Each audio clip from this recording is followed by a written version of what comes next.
Muy buenas tardes, sean ustedes bienvenidos a nombre de la Suprema Corte de Justicia de la Nación a través de la Dirección General de Casas de la Cultura Jurídica y la Casa de la Cultura Jurídica en Culiacán, en colaboración con la Jefatura de Servicios Jurídicos del órgano de operación administrativa desconcentrada estatal de Sinaloa.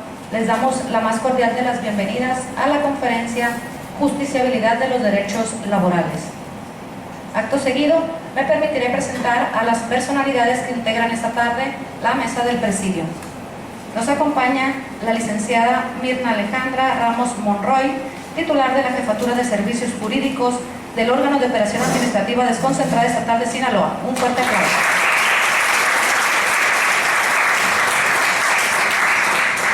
Nos honra con su presencia el doctor Gerardo Alfonso García López, juez del Juzgado Especializado en Materia Laboral de la Zona Centro del Poder Judicial del Estado de Sinaloa e invitado de honor de esta tarde. Un fuerte aplauso. Asimismo, nos acompaña la doctora Marta Olivia Félix Borges, directora de la Casa de la Cultura Jurídica de la Suprema Corte de Justicia de la Nación en Culiacán, Sinaloa. Un fuerte aplauso. A continuación, cedo el uso de la voz a la licenciada Mirna Alejandra Ramos Monroy para que nos brinde un breve mensaje de bienvenida.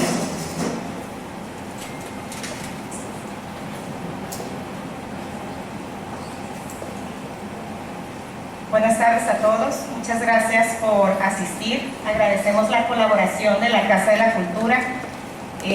Esperemos que estos eventos sean más frecuentes. Esto nos ha permitido como jurídico enriquecer nuestros conocimientos. Tenemos una presencia, tenemos cada vez presencias más importantes y agradecemos siempre su asistencia y su participación y la colaboración. Muchas gracias.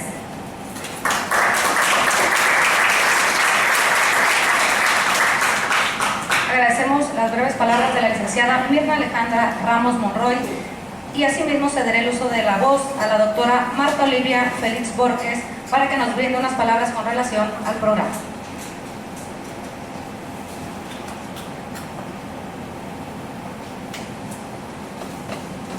Hola, ¿qué tal? Buenas tardes. Antes que nada, quiero agradecer a la licenciada Mirna Alejandra, titular de la Jefatura de Servicios Jurídicos del órgano de operación administrativa desconcentrada estatal de Sinaloa, está muy largo el nombre, por su apoyo para poder llevar a cabo este evento y claro que sí, esperemos que no sea el último. Asimismo, agradecemos la atención de nuestro licenciado, el juez Gerardo Alfonso García López, por darse el tiempo, que sabemos que es muy valioso. Muchas gracias por estar aquí con nosotros, por el apoyo. Pero sobre todo agradezco la presencia de todos y cada uno de ustedes por estar dispuestos aquí a escuchar y a aprender de nuestro invitado. Que disfruten de esta conferencia y expriman los conocimientos del doctor Gerardo. Muchas gracias. De igual manera agradecemos las breves palabras de la doctora Marta Olivia Félix. Y a continuación me permitiré dar lectura a la síntesis curricular de nuestro invitado de honor de esta tarde. El juez Gerardo Alfonso García López es licenciado en Derecho, maestro en Derecho Corporativo y doctor en Derecho por la Escuela Libre de Derecho de Sinaloa. Ha sido profesor de licenciatura en la Escuela Libre de Derecho y de posgrado en el Instituto Estatal de Ciencias Penales, así como director y revisor de tesis de licenciatura y posgrado en las instituciones académicas antes mencionadas. Actualmente es integrante del claustro de posgrado del Centro de Estudios Universitarios e Investigación con sede en Morelia, Michoacán, en modalidad virtual. Ha participado como ponente en congresos, simposios y eventos académicos y jurídicos especializados nacionales e internacionales en materias de transparencia, gobierno abierto, enseñanza del derecho, archivo judicial, estadística judicial e impartición de justicia. Cuenta con publicaciones en revistas jurídicas y en obras colectivas en materias de derecho corporativo y derecho laboral. En el año 2011 ingresó al Poder Judicial, iniciando su carrera en la rama administrativa como secretario particular de la Presidencia del Supremo Tribunal de Justicia. Posteriormente fue nombrado secretario técnico de la Presidencia, fungiendo además como enlace en la implementación y consolidación del nuevo sistema de justicia penal. de la reforma al Código de Comercio en materia de oralidad mercantil, así como de la Ley Nacional de Ejecución Penal y la del Sistema Integral de Justicia para Adolescentes. Actualmente se desempeña como juez del Juzgado Especializado en Materia Laboral de la Zona Centro del Poder Judicial del Estado de Sinaloa, habiendo sido vencedor del primer concurso de oposición convocado. Pues sin más preámbulo, cedo el uso de la palabra al doctor Gerardo, no sin antes solicitar a las personalidades que integran la mesa del presidio pasen a ocupar su respectivo lugar dentro del auditorio. Sean ustedes bienvenidos. Bueno, sí, ¿me escuchamos bien? Muchísimas gracias a todos ustedes por estar aquí presentes en este día, en esta sala audiovisual. Agradezco la oportunidad a los anfitriones de permitirnos estar en este recinto y pues obviamente agradezco la invitación de la doctora Marta Olivia Félix para poder disertar con ustedes y compartir esta tarde algunas ideas, algunas experiencias. Pequeño deslinde de responsabilidad. Yo sé que el tema de la conferencia dice mucho, pero puede que no diga nada, pero ese era el programa que propuso la Federación, ¿no? Entonces, para hablar de justiciabilidad de los derechos laborales, lo que vamos a procurar compartir en esta tarde son 3 puntos. Eso es lo que propongo. Ya veremos el tema, cómo nos lleva. Y obviamente si ustedes a lo largo de la charla tienen alguna duda o conferencia puntual en esto, pues tienen toda la posibilidad de hacer la intervención. Entonces, en ese sentido, lo que procuraremos platicar en esta tarde serán 3 puntos. De manera muy general, porque digo, da para varios días poder estar platicando sobre cuáles son los antecedentes que llevaron a esta reforma que crea el nuevo sistema de justicia laboral en México. Pasaremos por recordar o recapitular algunas cosas que no son todo parte de la reforma, sobre algunos elementos que son propios de un derecho social, como es el derecho laboral, y la defensa o vinculación con estos derechos, y trataré de cerrar la plática con lo que vendría siendo la experiencia, los resultados obtenidos, también los retos, de lo que corresponde a la implementación de esta reforma en el ámbito local a través de los juzgados especializados en materia laboral del Poder Judicial del Estado de Sinaloa. Por lo que entrando en materia sobre los antecedentes de la reforma laboral, es necesario recapitular que esta reforma no surge por inventiva, por espontaneidad o por la idea de alguna persona, de algún político, de un alto mando administrativo, sino que los antecedentes de esta reforma se originan de diagnósticos, de consultas, de análisis del programa que se denominó Diálogos por la Justicia Cotidiana. Esto que fue un foro de consulta organizado por el gobierno federal, comisionado al CIDE, por allá en los años 2015-2016, para poder hacer un diagnóstico sobre las diferentes ramas del derecho y los conflictos, los principales elementos que era necesario verlos desde un punto de vista y un discurso positivo como áreas de oportunidad para buscar mejorar tanto desde la función o desde el punto de vista institucional de los organismos encargados de la impartición de justicia, como también para buscar un mejor servicio a los justiciables. Entonces, aquí, si me permiten empezar con el comercial, tenemos esta introducción que señala que ya siendo el año 2016, producto de los diálogos de justicia cotidiana, se aprobó un dictamen de reforma a los artículos 107 y 123 constitucionales que entraron en vigor en 2017 para implementar en diferentes cambios, superar las juntas de conciliación y arbitraje y pasar a tribunales laborales dependientes ahora del Poder Judicial, tanto del orden federal como del orden local, y posteriormente se vino la reforma secundaria a la Ley Federal del Trabajo el 1 de mayo de 2019, entró en vigor a partir del día 2 de mayo.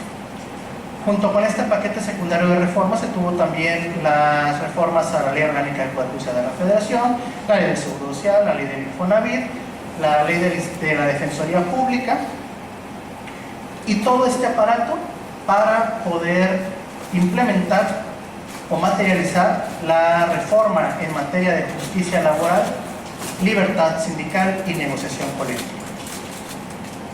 ¿Por qué el comercial? Porque este primer párrafo se desprende del artículo que publiqué en la revista A Éticas del Poder Judicial del Estado de Sinaloa, editada por el Instituto de Capacitación Judicial, la cual, si es que alcanzaron, primero en tiempo, primero en derecho, se encontraba aquí en disposición algunos de los ejemplares de esta revista. Entonces ahí se publiqué un artículo referente a este primer año de implementación de la reforma laboral en el Poder Judicial del Estado de Sinaloa, y que algunos de esos aspectos son los que veremos al final de esta charla.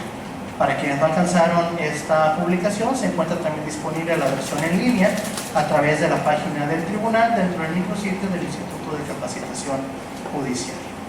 En esta revista de publicación cuatrimestral se hace una publicación tanto de doctrina, reseñas jurídicas, publicación de criterios relevantes emitidos por las salas del Pleno del Poder Judicial del Estado de Sinaloa, algunas reformas relevantes a nivel nacional y cuestiones y más artículos de interés, ¿ok? Y la pongo a disposición.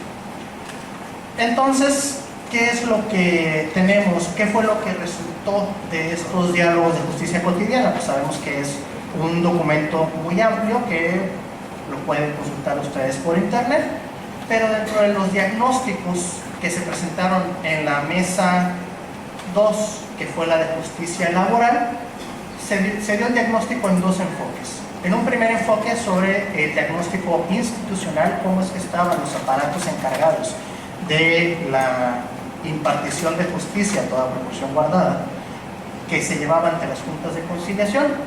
Y de lo que destacaría aquí es que los principales resultados de este diagnóstico es que se encontró un desaprovechamiento de la conciliación, una conciliación real. ¿Por qué? Porque ante las juntas de conciliación era nada más, digamos, como que de trámite, hay arreglo, ¿no? Vamos de frente, sin realmente explotar esa conciliación. Que vamos a ver cómo se vincula esto con lo que son los propios principios de este derecho laboral.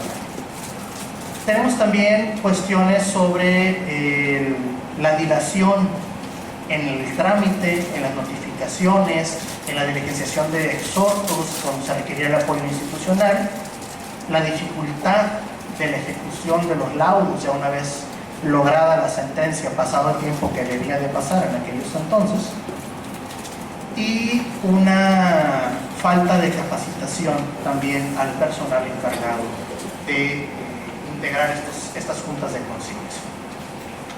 Además de los temas documentados y de apreciación sobre la corrupción que imperaba dentro de las juntas de conciliación. En cuanto del lado de los usuarios del sistema, porque esto era para lo que se refería a los órganos y a los que estaban adscritos a las juntas, bueno, ¿y qué es lo que pasaba con los justiciables, con los usuarios, con los trabajadores, con los abogados en la materia? Este mismo diagnóstico de justicia cotidiana nos dice que del lado de los justiciables había un indebido uso de la conciliación. Recordemos, del lado institucional había una mala explotación de este recurso. ¿Por qué? Porque no se motivaba plenamente de los funcionarios de que se diera una real conciliación. Y por el lado de los abogados había un indebido uso. ¿Por qué? Porque lo que se procuraba con esta vía conciliatoria era, primeramente y como principal recurso, disminuir la carga de el costo de una terminación de una relación laboral. Una amplia simulación de cuestiones de renuncias, de abandonos de empleo, unos círculos viciosos entre el despido, el ofrecimiento del empleo, la reinstalación, te vuelvo a despedir, y ahí un baile que duraba años, y un abuso del amparo. ¿Todo esto con qué objeto? Con el objeto simplemente de prolongar la duración de los juicios. En un primer momento sí se tuvo un cambio significativo en la reforma de 2012, cuando se topan los salarios caídos a 12 meses. Porque anterior de la reforma, pues era con mayor interés para algunos litigantes el prolongar y patear el bote, como luego se dice, lo mayor posible. ¿Para qué? Pues para que siguieran engordando el cuchillo. Y así pues estaba más buena la barbacoa. A raíz de 2012 se topan los salarios caídos y bueno, puede haber un poquito más de interés de acelerar o buscar la resolución. Pero aún así, eran asuntos que tardaban años en sustanciarse. Y por otro lado, sobre esto es en lo que se refiere a materia de conflictos individuales, pero en conflictos colectivos también era otra caja de Pandora, era otro hoyo negro, cuando referíamos a las cuestiones sindicales. ¿Por qué? Porque era una sobreabundancia de los sindicatos blancos, los sindicatos de papel, por lo que entonces no había realmente una defensa de los intereses de la base trabajadora, sino era más un interés de los líderes sindicales. Entonces, todo esto son diagnósticos que se arrojan a través de este ejercicio de los diálogos por la justicia cotidiana y que dentro de las recomendaciones pues se da entonces una cuestión que da lugar y motiva de la mano con estos resultados, con la amplia presión internacional que recibía México, particularmente por Estados Unidos y Canadá, a raíz del Tratado de Libre Comercio y la negociación de Saltemec, de regular realmente todo el esquema laboral. Entonces, ya todo esto empuja a que se dé la reforma constitucional del 24 de febrero de 2017, como ya comentábamos, a las reformas al 107 en materia de amparo y 123 de diversas fracciones para que tenían que verse sobre la sustanciación de los conflictos laborales, el tema del registro sindical y todo lo que tiene que ver con estas cuestiones. Entonces, ¿cuáles son los principales impactos de la reforma constitucional primeramente en 2017? Pues tenemos que con esa reforma se da la creación del los centros de conciliación laboral. ¿Por qué lo pongo de esta manera? Porque sabemos que la Constitución, por su rango y demás, fija unas bases muy importantes sobre el Centro Federal de Conciliación y Registro Laboral, pero a la vez hace la referencia de que este tendrá competencia en asuntos muy particulares sobre el registro sindical, sobre modificaciones y en la conciliación como instancia prejudicial en asuntos de competencia federal. Pero también en la reforma constitucional se sientan las bases para la creación de los centros de conciliación locales. En vinculación a esto, pues está la instalación de la instancia conciliatoria prejudicial obligatoria. Claro, tenemos los casos de excepción que maneja el artículo 685 ter ya de la Ley Federal del Trabajo, pero estos se instituyeron hasta la reforma secundaria.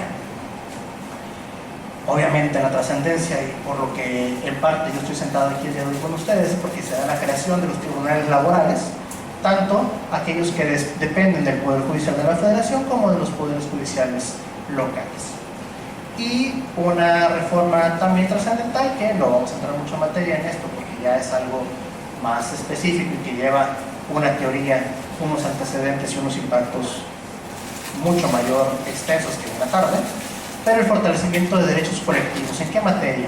En materias de negociación y contratación colectiva, libertad sindical, cuestiones ya como el reflejar que las elecciones, la toma de decisión dentro de los gremios sindicales ahora será mediante la figura de un verdadero voto real, personal, libre, directo y secreto. Ya no una votación a mano alzada, ya no una votación secreta, ya no una votación por delegados, sino ya es cada uno de los trabajadores integrantes del sindicato quienes van a expresar su voto, y será entonces ese ejercicio democrático el que podrá tener por objeto la creación de un sindicato, la modificación de sus estatutos, el sometimiento del contrato colectivo, la revisión del mismo. Todo esto ya bajo un esquema muy diferente que como operaba previo a la reforma constitucional. En ese sentido, tenemos luego el paquete de reformas secundarias. que principalmente nos vamos a la Ley Federal del Trabajo, que se vino junto con el paquete de reformas en materia de justicia laboral, libertad sindical y negociación colectiva, que vino en el paquete, como ya mencionamos. Se reforma la Ley Federal del Trabajo, se reforma la Ley del IMSS, se reforma la Ley del Seguro, se reforma la Defensoría Pública. ¿Por qué este último relevante de la Defensoría Pública? Porque con esta reforma se le da una competencia material para dar la asesoría jurídica a los trabajadores y, en casos excepcionales, a patrones, personas físicas, por la Defensoría Pública, tanto del orden federal como del orden local, cosa que anteriormente estaba reservado para las procuradurías de la defensa del trabajo. Entonces ya de esta manera hay otro organismo que se suma a la posible defensa de los derechos de los trabajadores. Y bueno, entonces, ¿cuáles son los cambios sustantivos que se dan con la reforma a la Ley Federal del Trabajo? Ya establecer a detalle qué es lo que se refiere a la regulación de la instancia prejudicial conciliatoria, con todo el procedimiento de regulación desde la selección de los conciliadores adscritos a los centros, el procedimiento conciliatorio, las reglas y cuáles son los efectos. Cuestiones que tienen, obviamente, en materia de prescripción, desde la interrupción de términos prescriptivos cuando se presenta la solicitud ante los centros de conciliación, como cuáles son los posibles resultados, que puede ser desde el que se expida una constancia de no conciliación por la incomparecencia del patrón o de la parte demandada. Sabemos que en realidad casi por regla general son los patrones. Puede tener una constancia de archivo del expediente por la falta de interés de la propia parte actora. Puede ser la celebración de convenios y el cumplimiento o incumplimiento de los mismos ante el propio centro de conciliación laboral. También se establece, dentro de ya la reforma de la Ley Federal del Trabajo, los procedimientos para el registro sindical, ya los procedimientos de cómo se debe seguir de la mano con la Ley Orgánica del Centro Federal de Conciliación y Registro Laboral. También se viene aquí cuál es el procedimiento que se debe de seguir para llevar a cabo estas modificativas. Obviamente también tenemos de la mano la regulación del procedimiento de huelga y todas las cuestiones que tienen impacto ahora a raíz de esta reforma legal. Lo que nos tiene aquí, la reforma de los procedimientos jurisdiccionales, que antes alguna parte de la doctrina lo denominaba como procedimientos seguidos en forma de juicio. Ya ahora son juicios formalmente y materialmente establecidos, competencia de tribunales laborales, tribunales que dependen del Poder Judicial, sea de la Federación o sea de los locales. Y en este procedimiento no es únicamente pasar a cuál es la autoridad ahora competente de sustanciar estos procedimientos, sino es realmente un nuevo procedimiento, unas nuevas fases que se dividen en su esencia en una fase escrita y en una fase oral, y que además hace una distribución de competencias institucionales dentro de los propios tribunales con la institución de la figura del secretario instructor.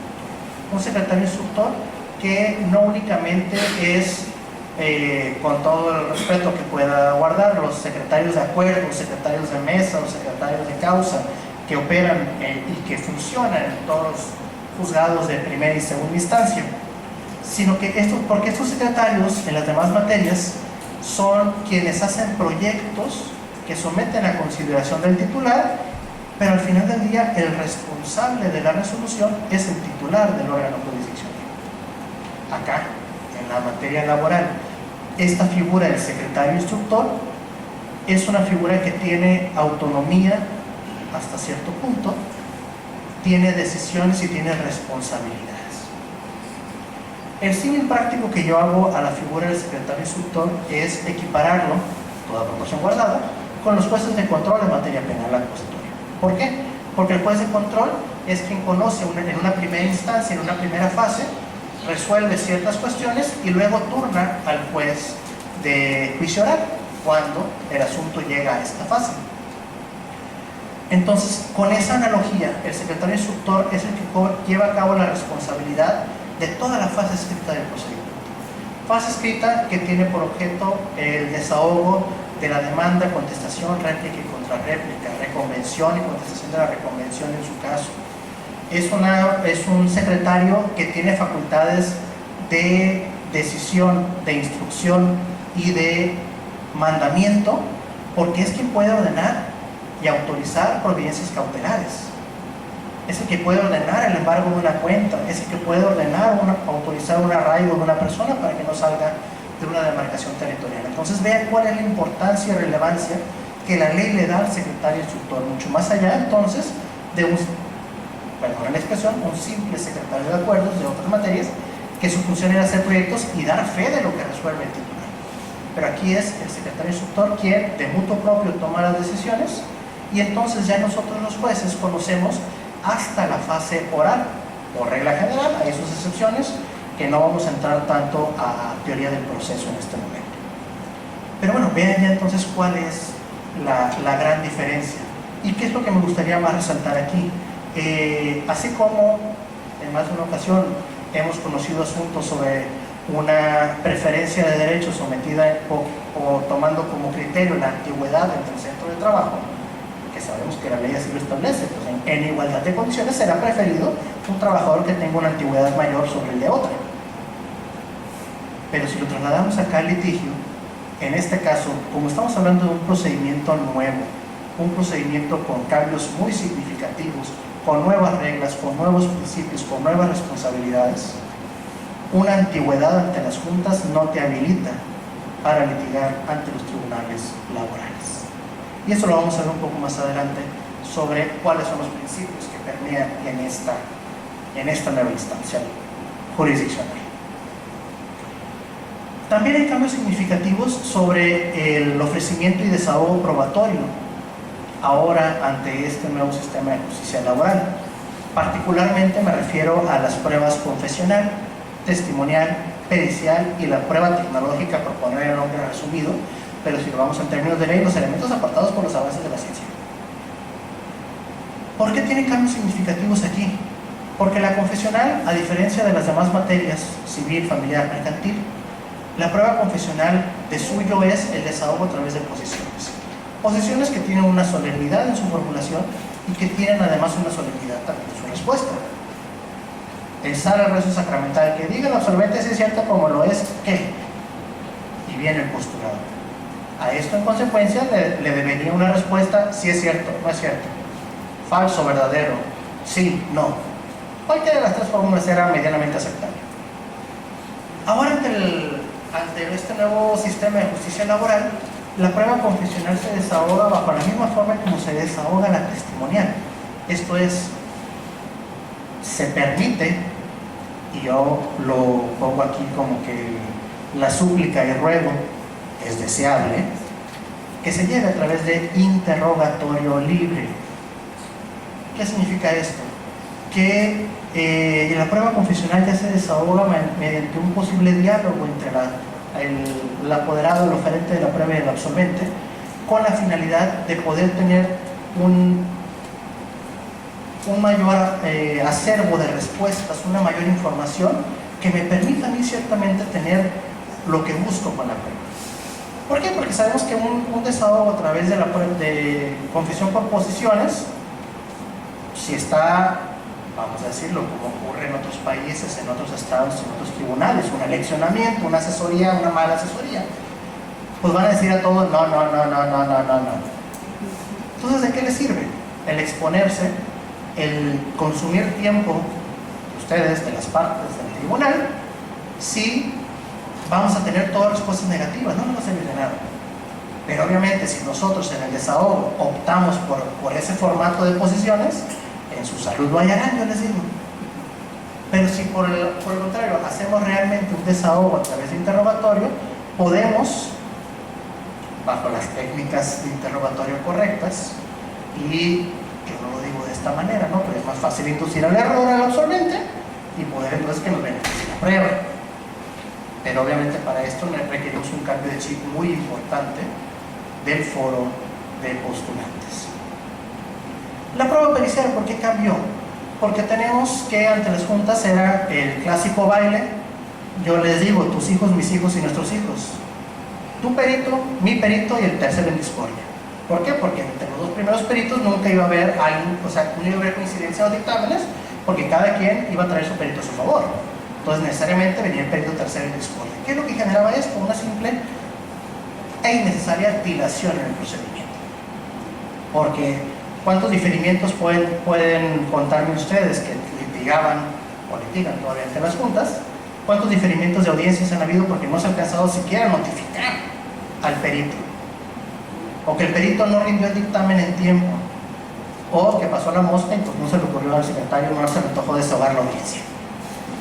Entonces es una dilación también innecesaria que si le sumamos a todas las notificaciones, a todo lo demás, pues por algo están como están las juntas. Entonces ahora, a raíz de la reforma, la prueba pericial, por regla general, es única.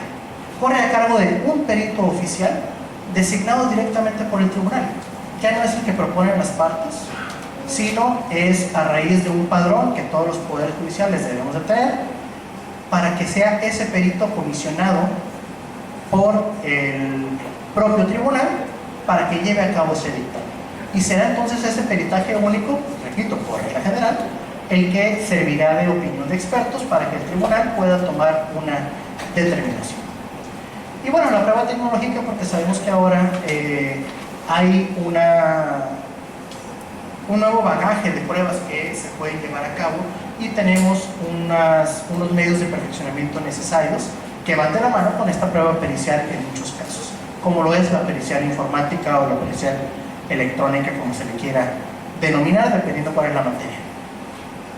Casi como dijera, el tiro por viaje, para que de tal un despido los trabajadores ahora quieren ofrecer las capturas de pantalla de WhatsApp.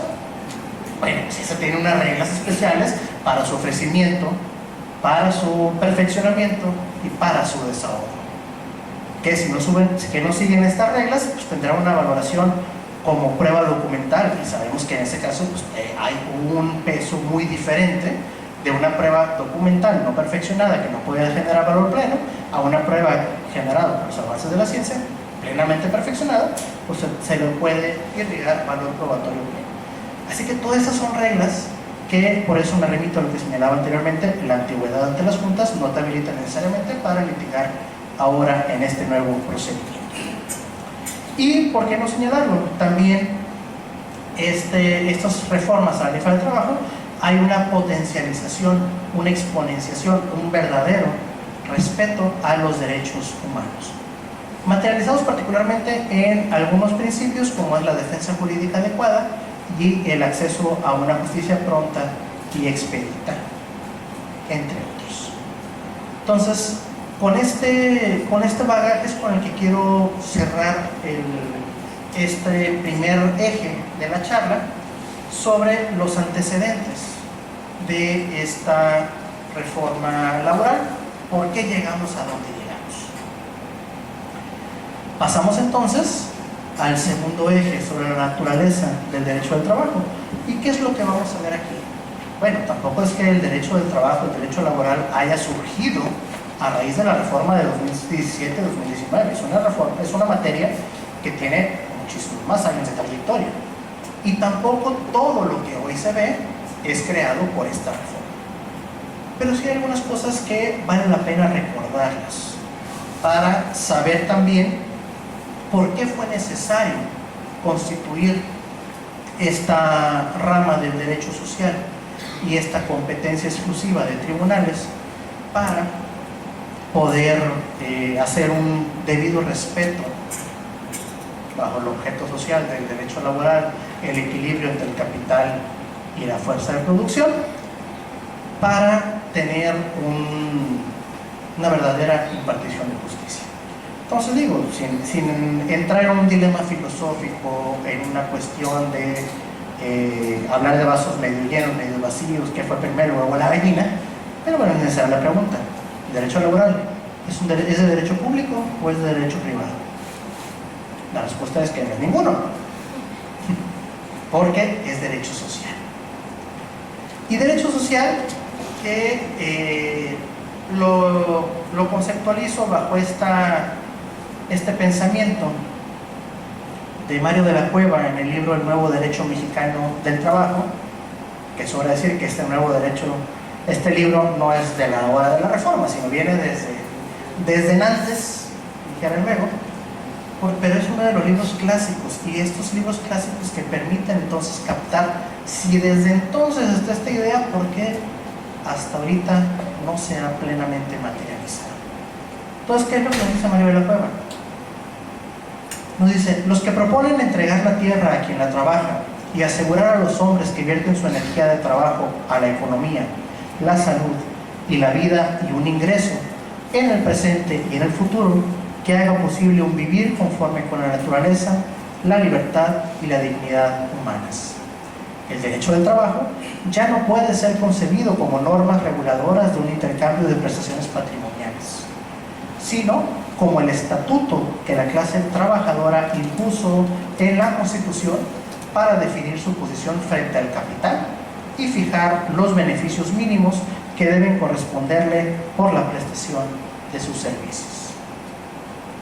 Vamos, esta es una idea clásica, como les digo, pero inmutable, pero que no caduca, y que entonces es el sustento de por qué existe o debe de existir también y continuar este derecho del trabajo. Sí, aprovechando que habla de Mario de la Cueva, recuerdo que él dice, daba una plática en Perú y toda la materia, toda la teoría fue muy tremenda.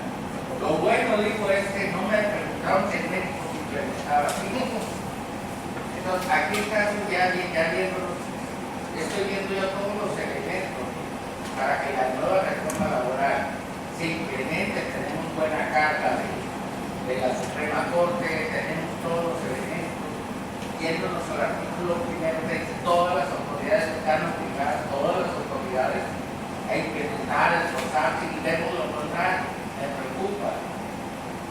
Ahorita empezamos nosotros en el nuevo sistema laboral con una fuerza y una agilidad tremenda, cuando de repente ¡pum! Ya se pone conectado en primera, con una lentitud, desconociendo yo cuáles son las causas.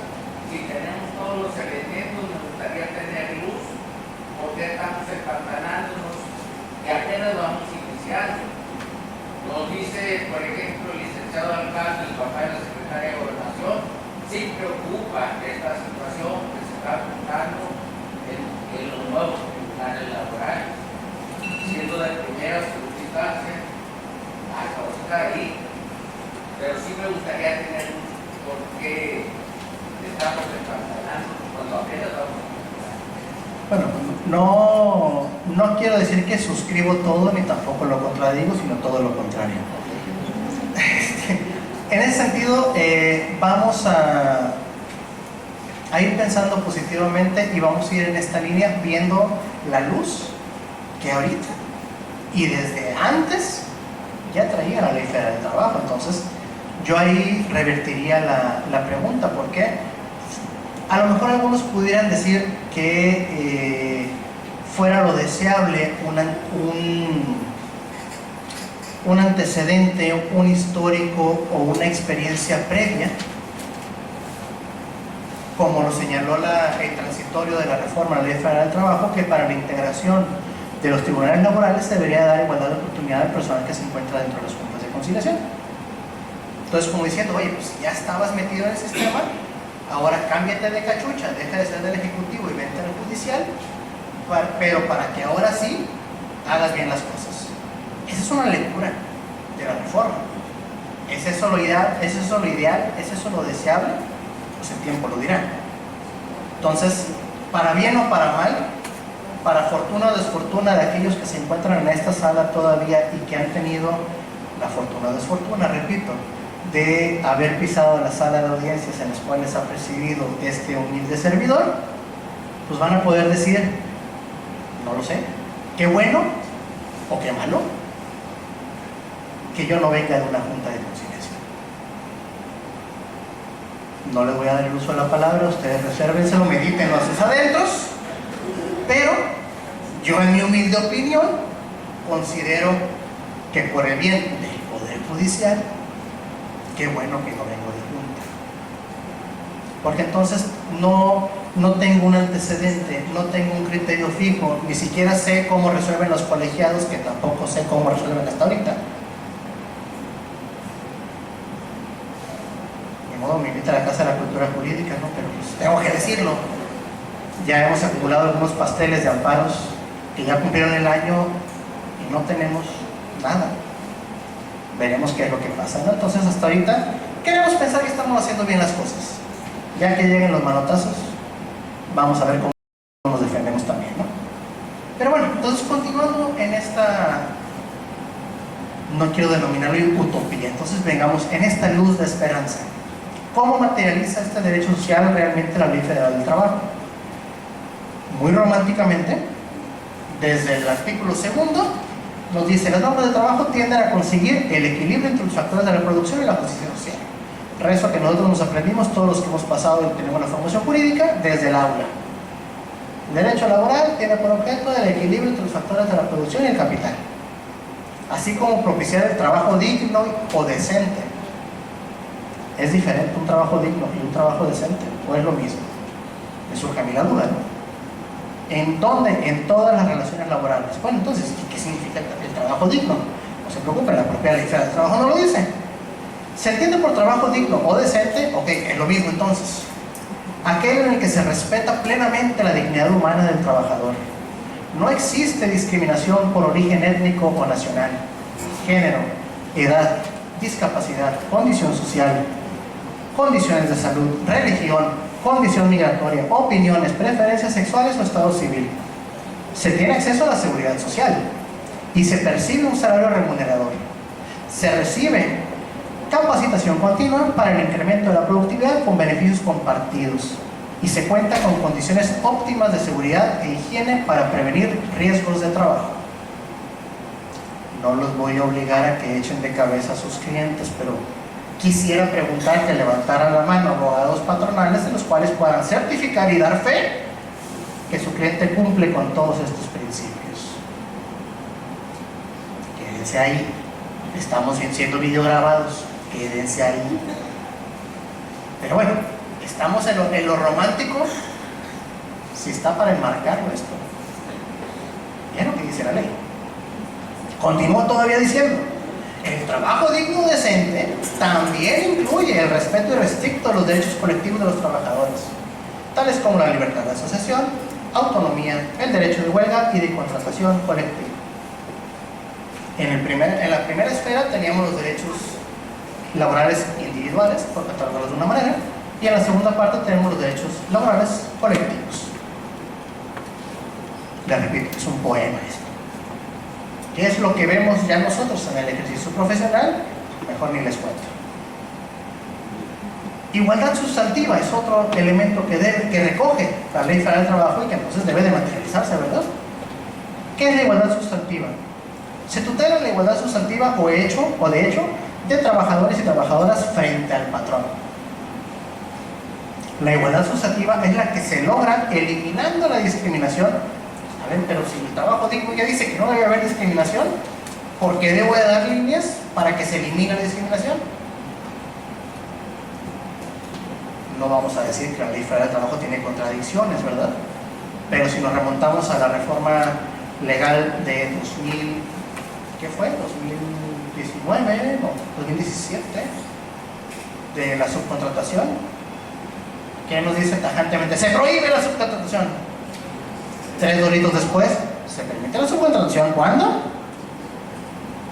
Entonces, ¿por qué caemos en esas cuestiones? No vamos a entrar ahorita a crítica de técnica legislativa, ¿no? Pero vamos viendo cuál es un ideal, cuál es un deber ser y cuál es un ser. Entonces repetimos, la igualdad sustantiva es la que se logra eliminando la discriminación contra las mujeres que menoscaba o anula el reconocimiento, goce o ejercicio de sus derechos humanos y las libertades fundamentales en el ámbito laboral. Supone el acceso a las mismas oportunidades considerando las diferencias biológicas, sociales, culturales de mujeres y hombres. Ahí está, eso es lo que la ley nos dice que es la igualdad sustantiva. Y vámonos todavía más allá, justicia social. ¿Qué está? Fíjense, todo eso en el artículo 2. Todo el peso que trae el derecho social en un solo artículo. Vámonos al que sigue. Justicia social. El trabajo es un derecho y un deber social. No es un artículo de comercio y exige respeto para las libertades y la dignidad de quien lo presta, así como el reconocimiento de las diferencias entre hombres y mujeres para obtener su igualdad ante la ley. debe efectuarse en condiciones que aseguren la vida digna y la salud para las y los trabajadores y sus familiares dependientes.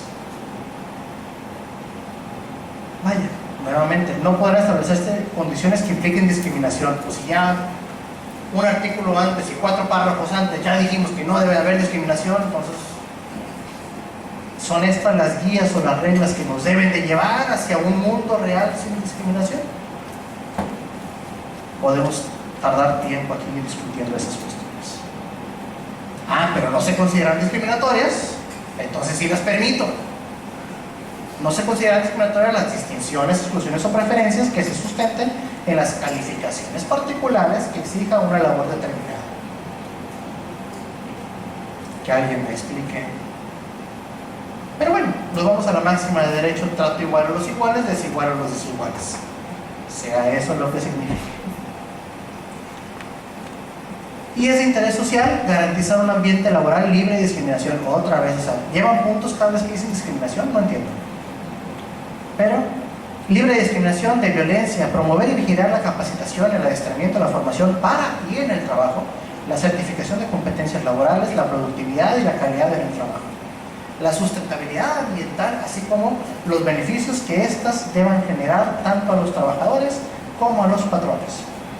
¿Qué carajos tiene que ver aquí la sustentabilidad ambiental? Digo, salvo que si quiera hacer interpretación del ambiente laboral. Un ambiente laboral que debe ser conforme al trabajo digno y discriminación. Palabras muy bonitas, vacías, que no dicen nada en la sustancia. Pero bueno, eso dice nuestra ley. Y la responsabilidad que tenemos nosotros como operadores jurídicos, pues es velar hacia y encaminar hacia ellas.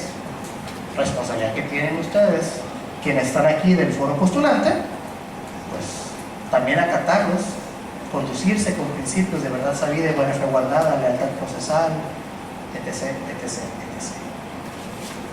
Si creen que están aquí nada más para aprender y no llevarse manotazos, están equivocados. Gracias por venir. Debida defensa. Esto sí es una novedad con la reforma. ¿Por qué? Porque tenemos aquí que el artículo 685 bis, adicionado con la reforma, nos establece que las partes tendrán derecho a que se garantice una debida defensa y representación. En consecuencia, podrán estar asistidos por un apoderado legal, quien deberá ser licenciado en Derecho o abogado titulado con cédula profesional. Una simple distinción que hace la ley, porque no todos los programas académicos le denominan licenciatura en Derecho. Puede ser licenciado en abogacía, no lo sé, licenciado en Derecho Social, ¿cómo le denomines? Pero que al final del día te dé un título y una cédula profesional que te acredite como profesional y perito en Derecho. Aquí ya tenemos el primer cambio sustancial conforme los procedimientos ante la Junta de Conciliación y Arbitraje, porque anteriormente a la existencia de este artículo teníamos que ante las juntas podía hacerse acompañar un trabajador con una persona de su confianza, quien no necesitaba acreditar ser ni siquiera estudiante en Derecho, menos pasante y mucho menos licenciado. Y si era licenciado, puede ser que nada más haya tenido su título, pero nunca sacó la cédula. Cuenta la leyenda que por eso no me ha tocado conocer a mí a todos los litigantes del foro en la materia, porque no todos tienen cédula. Fíjense nomás. Y ojo, que la cédula hasta ahorita no es nada más que hacer el trámite y pagar. Dios guarde cuando la cédula sea mediante certificación, recertificación y valoración a través de un colegio, porque ahí sí, otro cacho se va a retirar. Pero bueno, entonces el primer cambio es: necesita, para ser apoderado legal de un trabajador ante los tribunales laborales, tener título y cédula. En el peor de los casos, ser pasante en Derecho con carta de pasante autorizada y vigente.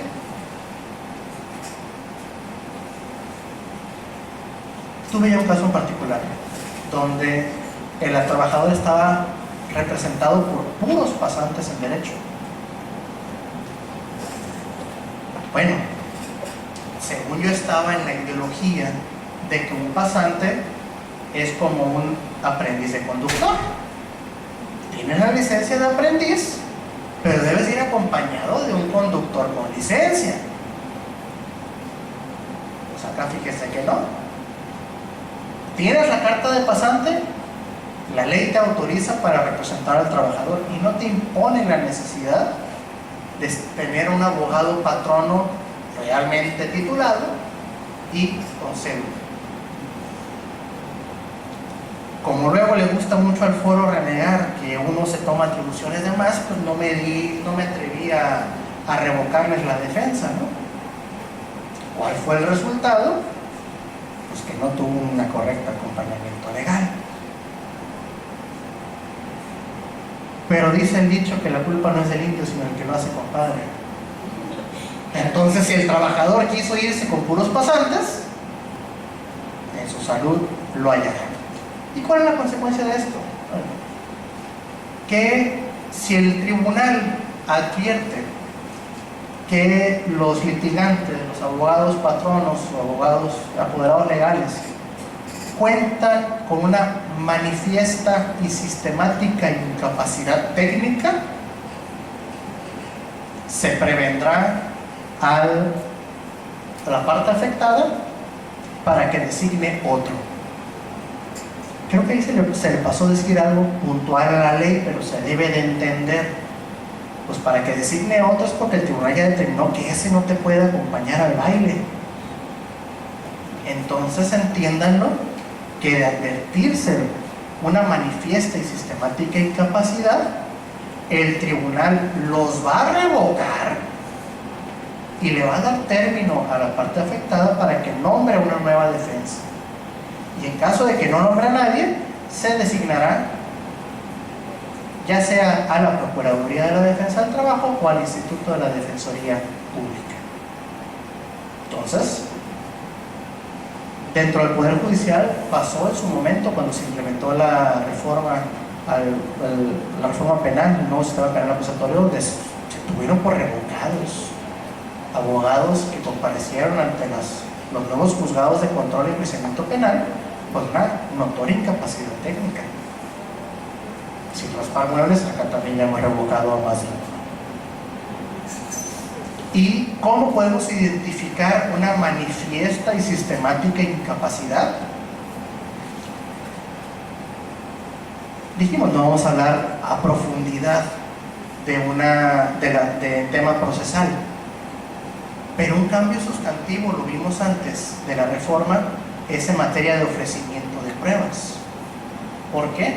Porque anteriormente ante las juntas, el abogado obrero, que sabemos que es el 99% de las veces del actor, únicamente hacía su chamba presentando una demanda, señalando hechos y derechos del mejor de los casos. Y venía luego la audiencia, donde ratificaban la demanda, tenían la contestación del patrón, y entonces ambas partes ofrecían pruebas. Eso era para el procedimiento antes. Ahora, junto con la demanda, en términos de lo señalado por el artículo 872, apartado B, fracción tercera, y aprovecho para decir que uno luego se convierte en aquello que pudo destruir. Yo nunca fui machetero en la carrera para aprenderme artículos y ahora por gajes del oficio tengo que estarlo recitando.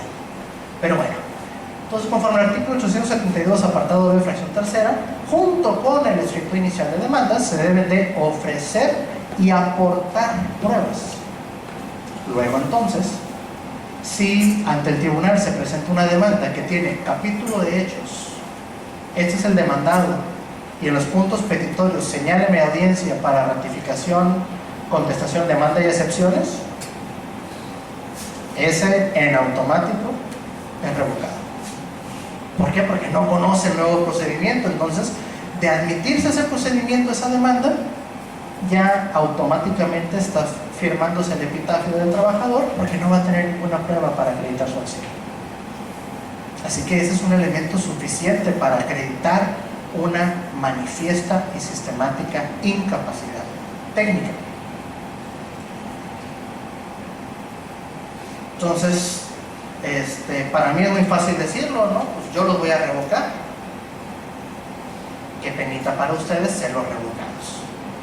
Así que Por eso, pues, qué bueno que están aquí, qué bueno que se sigan capacitando y qué bueno que estén escuchando y que tengan esa real disposición y hambre por el cambio y la adaptación. Entonces, cuando el tribunal lo advierta, claro, puede ser también a petición de parte. En un asunto tuve la manifestación de un apoderado patronal de que, oiga, mejor quítele el abogado porque no vaya a ser que pues yo voy a ganar por la mala defensa que tiene el desconocimiento y me lo tumben en amparo porque tuvo una mala defensa. Así que mejor le pongo dedo para que me lo quite. ¿Válido? Sí. ¿Correcto?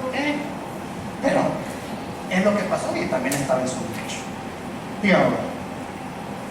Tengo algunas bonitas motivaciones, fundamentaciones de algún caso de usted que están muy bien resaltados, pero para fundamentar y motivar la advertencia de la incompetencia, ¿cuál es la base? Reformule, abogado, porque no le entendí. Ok. Fundamenta, motiva la advertencia que no soy competente. Bueno, en el caso que le comento, es manifiesto que si de su demanda no se advierte un capítulo de pruebas, y aun y cuando sabemos que ahí sí se me va el artículo, pero establece que dentro del procedimiento no se exigen formalidades específicas en las comunicaciones, pero aún así, cuando menos, se deben de precisar los puntos petitorios, dice la ley. Entonces, si de la demanda no se advierte un capítulo de pruebas, de la narrativa de la demanda, de los hechos, tampoco se advierte un ofrecimiento probatorio, y de tu demanda no traes anexos de pruebas, si hace como pato, si camina como pato, ya es pato. Entonces, con eso es un elemento suficiente, ¿no? Ahorita voy a ver una línea delgada de ya casos que se han presentado y que hay una sutil y no tan sutil diferencia entre una manifiesta y sistemática incapacidad técnica y una defensa inadecuada. No es lo mismo. ¿Ok? Recordemos que estamos dentro del área dentro de esta rama del derecho social, del derecho laboral. Entonces aquí, pues algo muy explotado por los litigantes es la materia de la suplencia. Y en ese sentido, el propio artículo 685, en su tercer párrafo, nos dice que cuando la demanda del trabajador, ojo, la demanda del trabajador, no dice del actor, del trabajador, recalco, señalo, y como si la ley puede repetir 20 veces discriminación, pues yo puedo repetir 3 veces, del trabajador. En cuanto a que no comprenda todas las prestaciones que de acuerdo a la ley o la acción sean procedentes, conforme los hechos expuestos, el tribunal en el momento de admitirlas subsanará esta. ¿Qué significa? Oye, pues si estás reclamando una acción de despido y no vienes haciendo el reclamo de la indemnización constitucional, pues sabemos que va junto con pegado. Entonces, aun y cuando no reclames esa prestación, con plenitud de jurisdicción el tribunal podrá, de ser procedente la acción, condenar al pago de la indemnización. Oye, es que no viene haciendo el trabajador, cuarta vez, reclamando nada en materia de seguridad social. Si de la secuela procesal o de los hechos se advierten faltas o incumplimientos de la patronal en materia de seguridad social, por una inscripción tardía, por una inscripción con un salario mínimo inferior, etcétera, o la seguro social,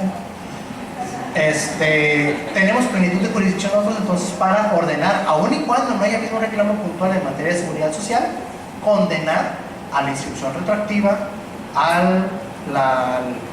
la regularización del salario base de cotización y en consecuencia con la seguro social les damos vista de la sentencia para que lleven a cabo el procedimiento administrativo de ejecución de fijación de capital constitutivo para la regularización de esas cuotas obrero-patronales no calculadas sino enteradas. Entonces esto, sobre aviso me engaño, quinta vez, cuando el trabajador no lo tenga, hay la suplencia. ¿Y por qué lo recalco? Porque entonces he tenido patrones que me dicen, oiga, a mí no me suplió. ¿Eres trabajador? No. Thank you, next. O sea, no le hagan el vivo.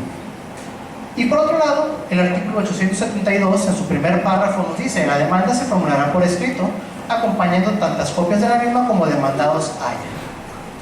En caso de que el demandante sea el trabajador y falten copias, ello no será causa de prevención, de archivo o desechamiento, sino que el tribunal deberá de subsanar de oficio dicha falta. Traducción: si el trabajador es quien el actor y presenta la demanda y le faltan copias de traslado, copias del traslado de la demanda o traslado de los anexos de las pruebas, el tribunal deberá de subsanar.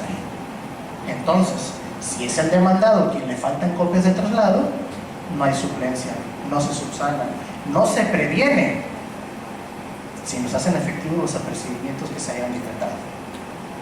Sea tener por contestar la demanda en sentido afirmativo por no llegar a una copia de la contestación, o si es falta de copia de pruebas de traslado, pues se tiene por no ofrecida esa promesa.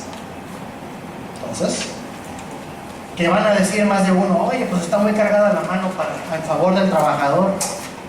Pues los orígenes de este derecho social es reconocer que el trabajador es el elemento desfavorecido en esta relación obrero-patronal y que entonces es quien no tiene los mejores métodos o recursos para hacerse de la mejor defensa. Ojo, eso es lo que dice la exposición de motivos desde la creación de la Ley Federal del Trabajo. Entonces, qué feo que les digan, oye, pues es que a ese abogado le tienen que suplir todo porque ni pruebas le saca copia, no le alcanza para pagar una copia en la papelería de la esquina. Eso es lo que los orígenes dicen, y el origen y la exposición de motivos de creación de la ley. Pero entonces se reconoce ese desbalance y por ello es que se le echa un poquito la mano al trabajador. Un poquito la mano. Si se me enoja más de uno, como yo no soy futbolista, ni futbolero, ni aficionado, no me importa, ¿no? Pero más de uno piensa que litigar del lado del trabajador es como si estuvieras jugando en el América, donde el árbitro siempre va a estar de tu lado. Yo le digo, yo no soy futbolista ni fanático y no le voy a ningún equipo, menos al América, aunque se enoje mi esposa. Pero entonces, no porque estés litigando del lado del trabajador, tienes ya el juez de tu lado, ¿no? Porque, repito, hay una línea delgada y ahorita vamos a ver cuál es esta distinción. Continuando con este tema de la suplencia, tenemos también el 873, tercer y cuarto párrafo, ya que nos habla también hay suplencia, supletoriedad o subsanar cuando en la demanda el trabajador, repito, se adviertan contradicciones o deficiencias. Primeramente es prevenir al actor. ¿Para qué? Para que aclare, oye, pues es que en tu demanda, en tus prestaciones me estás reclamando la disposición constitucional tomando en cuenta un salario diario de 500 pesos. Y luego en tus hechos dices que ganabas 600 pesos al día. Normalmente piden más en la indemnización y menos en los hechos. Y aquí está volteado. Entonces, ¿qué pasó? O viene haciéndose un reclamo de los famosos 20 días por año en una acción de indemnización. Es una prestación notoriamente improcedente, no está vinculado a la acción intentada. Entonces, primeramente se te va a prevenir. Si lo aclaras, se te tendrá por aclarado. Si no lo aclaras, se te subsanará. Y cuando llegue con el juez, te va a dar un manotazo. Digo, me han contado. Y uno dice, de no subsanarse por parte del actor, pues el tribunal deberá de subsanar. Claro, en este artículo está hablando en la admisión de la demanda. Pero si esto lo vinculamos con lo que señala el artículo 873K de la ley, en cuanto que ya los jueces tenemos la facultad, diagonal la obligación, de tener un desarrollo proactivo, de buscar la regularización del procedimiento y quitar del camino todo aquel obstáculo que vaya a no permitirnos un esclarecimiento de la verdad y la resolución del asunto. En aplicación analógica a este concepto, podemos nosotros ya entonces hacer una suplencia o subsanar deficiencias a lo largo de todo el procedimiento. no únicamente en la admisión. Y aquí vienen las líneas finas, ¿no? Dijimos, hay una manifiesta y sistemática incapacidad técnica del litigante, lo removemos. Pero no es lo mismo cuando estamos hablando de una deficiencia en la defensa. Y esto no lo digo yo, afortunadamente lo dice el Poder Judicial de la Federación a través de sus jurisprudencias. Entonces tenemos la jurisprudencia 2133-29 que nos dice el rubro demanda laboral, suplencia de la no faculta a las juntas, obviamente entiendes en tribunales, suplir deficiencias de la defensa del trabajador durante el procedimiento. Aquí esta jurisprudencia materializa lo que les digo, que ustedes no son el América, yo no soy el árbitro. Si ustedes tienen una defensa deficiente, no es lo mismo que una incapacidad técnica de defensa. Si tienen una defensa deficiente, el tribunal no va a meter las manos por ustedes, aunque sean los trabajadores. ¿Qué significa esto? Si en la secuela procesal alguna parte no cumple con su débito procesal, con su carga procesal o con las obligaciones impuestas por el tribunal, asuma las consecuencias. Traducción: si se te da un término para que formules réplica y no la formulas, se te tiene por no formulada la réplica. ¿Y cuáles son los alcances? Pues entonces se te tiene por no objetada las pruebas ofrecidas por la patronal, se te tiene por no controvertidos o no hechos precisiones sobre las defensas de la patronal. Si eres parte demandada, se te da término para contrarréplica y no ofreces contrarréplica, no la presentas, conforme a los apercibimientos, que ojo, estos no son apercibimientos del tribunal, son apercibimientos de la ley. Entonces ahí, conforme criterios ya superados de la Corte, los apercibimientos que hace la ley no deben de tener mayor formalidad de notificación personal, sino esos ya los debes de conocer nuevamente, porque eres perito en derecho, porque eres persona conocedora del procedimiento. Entonces es un apercibimiento que viene en términos de ley. Si parte demandada no produce contrarréplica y la parte actora ofreció nuevas pruebas en su réplica, pues tienes por perdido el derecho de objetarlas y ya no puedes hacer mayor manifestación. Que podrás hacer tu lucha en la audiencia preliminar de juicio o alegatos, y nomás vamos a escucharte los jueces y hacerte no. ¿Por qué? Porque tú tenías tu oportunidad procesal para hacer esas manifestaciones, esas objeciones, para ofrecer nuevas pruebas. Si no lo hiciste, aún sin que esto denote la edad de la voz, lástima, Margarito, pero perdiste tu derecho, perdiste tu oportunidad, perdiste tu ventaja. Entonces, soporta las consecuencias. Claro que toda esta interpretación de la suplencia de la defensa adecuada tiene ahí sí la obligación del tribunal de pronunciarse y proteger la renuncia de derechos. Renuncia de derechos que está contemplada desde el artículo 5 de la Ley Federal del Trabajo. No vamos a ver todos los aspectos, pero el artículo 5 nos dice que se tendrán por no puestas todas las estipulaciones que tenga una renuncia, más aquí de derechos en cuanto el trabajo de menores, que una jornada mayor a la legal, jornadas inhumanas, horas extraordinarias para los menores de 18, un salario inferior al mínimo, etc. Es un catálogo, ese lo estudian ustedes en la ley. Y por otro lado, también el artículo 33, todo lo que viene, no vamos a dedicar el tiempo. El artículo 33 nos da otro catálogo de cuestiones que se interpretan como renuncia de derechos, donde se dice que es nula. O sea, aquella se tenía por no puesta, esta, si la pusiste, te la tacho. Renuncia sobre salarios devengados, sobre indemnizaciones y todo lo que se haya obtenido por los servicios prestados, cualesquiera que sea la forma que se diga. Es que ya se dio por pagado, demuéstramelo. Es que dijo que no quería. ¿Cómo está eso? No, pues es que, pues así quiso el trabajador, ¿qué quiere que haga? Desafortunadamente luego uno dice, donde fueres haz lo que vienes. Y uno tampoco puede ser tan formalista. ¿Por qué? Porque el propio 685, su segundo párrafo, nos dice que apartándose de todos los formulismos, se debe de privilegiar la solución del conflicto. pero hay cosas que se perdonan y hay cosas que no. Ya nos habla de los convenios y toda la cuestión. Entonces, en este sentido, es lo que tendríamos sobre esta naturaleza del derecho del trabajo como un derecho social, como los principios que permean, repito, no a raíz de la reforma de 2019, ni siquiera a raíz de la reforma de 2017, sino desde la concepción del derecho del trabajo como un derecho social. ¿Algo que comentar hasta aquí? Respecto del que estaba dando, que me imagino son ejemplos que ya han vivido, ¿no? Todos estamos en el ámbito hipotético y suponiendo sin conceder, como les encanta decir. En cuanto a las deficiencias de la defensa del trabajador, supongamos alguien del antiguo procedimiento o alguien que apenas se está desenvolviendo en el nuevo procedimiento. Un pasante cualquiera. Pasante cualquiera, sin apoyo de su maestro, ¿no?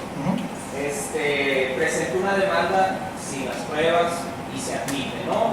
Salvo que el de oficialidad de partes, el licenciado de oficialidad de partes diga, oye, las pruebas, como sea, no sé, se acepta, no debería llegar su facultad o la del secretario de su autonomía que mencionaba con anterioridad a revocar a ese abogado y nombrar a la Procuraduría de la Defensa del Trabajo o la Defensoría de Oficio para que representen a ese trabajador, porque los ejemplos que Gustavo ahorita los mencionaba ya en la oralidad, en la audiencia preliminar.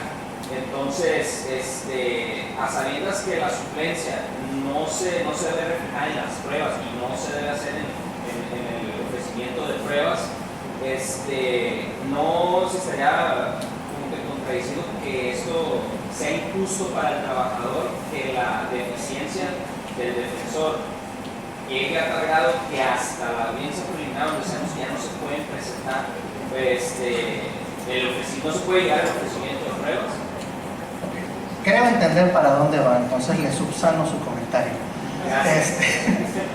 Sí, tendríamos que ver esto como la evolución y vaya, asumo dentro de la bendición, maldición que les digo, yo no vengo de junta, todos conocimos, vamos también construyendo con el paso del tiempo. Obviamente estas primeras evidencias de incapacidad técnica me tocó conocerlas hasta que el expediente llegó a mí, y el expediente llega a mí hasta que se cita para la fase oral, hasta que se cita para la audiencia preliminar, imponiéndome del expediente de los autos y digo, ¿qué pasó? Y en esos primeros momentos lo que se resolvió fue reponer el procedimiento. Hubo asuntos en los cuales se repuso el procedimiento hasta la admisión para efecto de revocar a la defensa, designar a la Defensoría de la Procuraduría para que asumieran la responsabilidad, y una vez aceptada la responsabilidad se les dio término para que se impusieran de los autos y pudieran enmendar esa deficiente demanda. Y ahí sí, como dijeron luego, y vuelven a empezar, sí, se regresó todo hasta la admisión, entonces viene nuevo emplazamiento y nueva fase escrita. Esos fueron los primeros asuntos. A raíz de ahí ya fue que se baja el criterio a los secretarios instructores, quienes ya desde la admisión ellos pueden advertir esas cuestiones y ya entonces resuelven ellos desde la fase escrita el revocar a la defensa, designar otros y notificar a la Procuraduría o a la Defensoría para que acudan en auxilio y defensa de los trabajadores. Entonces eso es, pues obviamente, como fueron surgiendo los casos. ¿Sí? Bueno, entramos a la última parte de esta charla, que es compartirles cuáles han sido de las experiencias, los retos sin transitar del Poder Judicial del Estado de Sinaloa para la implementación de este nuevo sistema de justicia laboral en Sinaloa. Aquí tengo que poner el contexto de que, si bien esta reforma surge originalmente, ya dijimos, con la reforma constitucional de 2017, viene la reforma legal de 2019, pero la unidad de implementación, el Consejo Coordinador, fijó un plan de trabajo para hacer esta implementación gradual. Implementación que se llevó a cabo en 3 etapas. caso de Sinaloa, quedó ubicada en la tercera y última etapa de implementación, junto con otros 10 estados. Y originalmente esta tercera etapa estaba contemplada desde la concepción de los primeros acuerdos del Consejo Coordinador para el mes de mayo de 2022. Pero pues recordemos que nadie teníamos previstos que llegara una pandemia, y esto nos retrasó a nivel federal y obviamente también a nivel local toda tarea de implementación tendiente a estos cambios. Así que desde enero del 22 ya sabíamos que no iba a entrar en mayo porque ya estaba esa plática, pero en sí el Congreso de la Unión reformó el transitorio de la implementación para prolongar la fecha fatal de mayo a octubre. Íbamos a entrar el 3 de mayo, creo, no recuerdo bien, y por ahí como del 10 y algo de mayo publicaron que iba a ser en octubre. Entonces pues, todos nos quedamos si entramos o no entramos, aunque ya sabíamos y estaba platicado, se supone, pero sabemos que del plato a la boca se cae la sopa. Pero en fin, al término fue hasta el 3 de octubre de 2022 cuando es la fecha fatal de implementación de la reforma, y en esa fecha, 3 de octubre de 2022, es cuando entramos en funciones los juzgados especializados en materia laboral en el Poder Judicial del Estado de Sinaloa. ¿Cómo se llevó a cabo esta implementación en lo local? Primeramente, el 16 de abril de 2021 se reformó la Constitución para dar cabida a esta implementación laboral, adicionándose lo referente al Centro de Conciliación Laboral Local y dándole también las atribuciones a la Defensoría Pública en materia laboral. También, obviamente, en lo local se tuvo que hacer esa reforma. Ya posteriormente, en diciembre de 2021, se da el paquete secundario de reformas, con el cual se reforma se expide la Ley Orgánica del Centro de Conciliación Laboral, se reforma la Ley Orgánica del Poder Judicial del Estado, se reforma la Ley de la Defensoría Pública, y todo esto tendiente a esta implementación que aquí tengo mi acordeón, fue para el 2 de mayo originalmente prevista, pero se prorrogó después, publicado el 18 de mayo, no estaba tan equivocado, para que iniciara funciones el 3 de octubre. Entonces, ya para la preparación de esto, pues el Pleno emite el acuerdo de implementación y creación de los juzgados especializados en materia laboral, determinándose la creación de 3 juzgados que tienen una competencia regional. Estos están repartidos en una zona norte, una zona centro y una zona sur. Para fines prácticos, la zona centro es Navolato, Badiraguato y Culiacán. De ahí para arriba es el norte, de ahí para abajo es el sur. Ahora que entran los nuevos municipios, El Dorado y Juan José Ríos, pues El Dorado quedará en competencia obviamente aquí de la zona centro y Juan José Ríos irá a la zona norte. ¿Cómo es que se llegó a determinar que iban a ser 3 tribunales laborales? Porque si nos vamos a lo que era el antecedente de las juntas de conciliación, pues eran 5, la local y 4 especiales.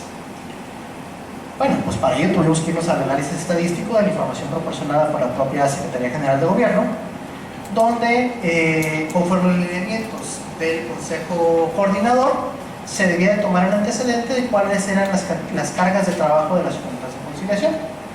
Ejercicio que fue de suyo difícil porque para hacer estas proyecciones se iban a tomar en cuenta años pandemia. Años pandemia en los cuales hubo cierre de oficinas, menor tránsito, hubo muchos centros de trabajo que cerraron, etc. Entonces, pues para fines prácticos, el último año completo válido, pues lo fue el año 2019. Y en ese sentido, aun y cuando se hizo un promedio de los últimos 5 años, este es el mayor relevante, ¿no? Luego entonces, bajo esta proyección y tomando en cuenta cuáles eran las proyecciones de éxito de los centros de conciliación laboral, que manejaban alrededor de un 72% de los asuntos de conflictos laborales presentados ante los centros de conciliación terminaban en una efectiva conciliación ante los centros, pues casi que 3 de cada 10 asuntos eran los que se iban a judicializar. Entonces, bajo esa proyección se determinó que conforme el promedio de los últimos 5 años entre las juntas, era esta la carga que se estimaba para los tribunales laborales. Se veía que Guasave, que era la Junta Especial número 4, iba a tener en esa zona una prevalencia de alrededor de 33, 35 asuntos nuevos en un año, por lo que no se consideraba justificado la creación de un juzgado especializado en esa zona, por lo que se le dio competencia a la zona norte, para que de esta manera la zona norte quedara como un estimado cercano a los 190 expedientes, la zona centro con 420 y la zona sur con 245. Esto tomando en cuenta cuál era el comportamiento que se daba ante las juntas de conciliación y arbitraje. ¿Cuáles fueron los resultados que se obtuvieron a raíz del primer año?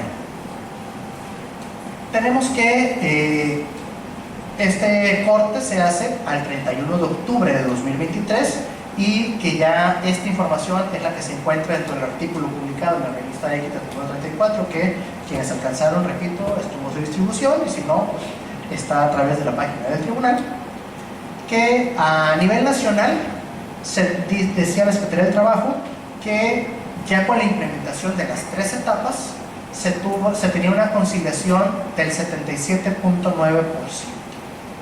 Casi 8 de cada 10 asuntos que caían en el centro de conciliación terminaban en un convenio ante el propio centro.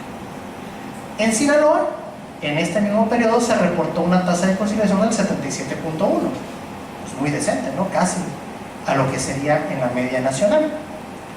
Pero, aún así, esta tasa se encontraba por debajo de la media antes de que entrara en función en la tercera etapa. O sea, se supone que los números presentados por la Secretaría del Trabajo nos decían que cuando se implementó etapa 1 y 2 conciliaban más que ya cuando entramos al quite también en etapa 3. Entonces, en este periodo, en lo local, reportó 17.370 solicitudes admitidas, 10.967 asuntos conciliados y 1.187 asuntos en trámite al 31 de octubre.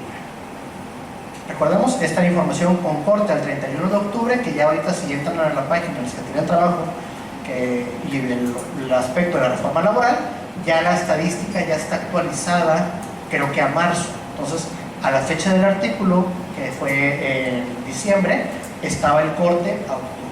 Entonces nos sirve para contestar. En ese sentido, ¿cuál fue el comportamiento de los asuntos que conocimos los tribunales laborales en Sinaloa?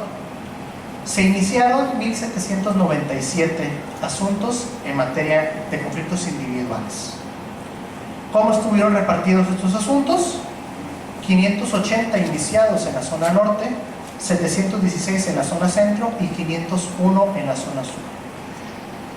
Primer elemento que se advierte aquí: no tuvo el mismo comportamiento ante los tribunales laborales de la litigiosidad como lo tenía ante las juntas de conciliación, porque en las juntas conocía más la junta local, después conocía más la junta de Mazatlán, la especial, y luego la especial de Mochis.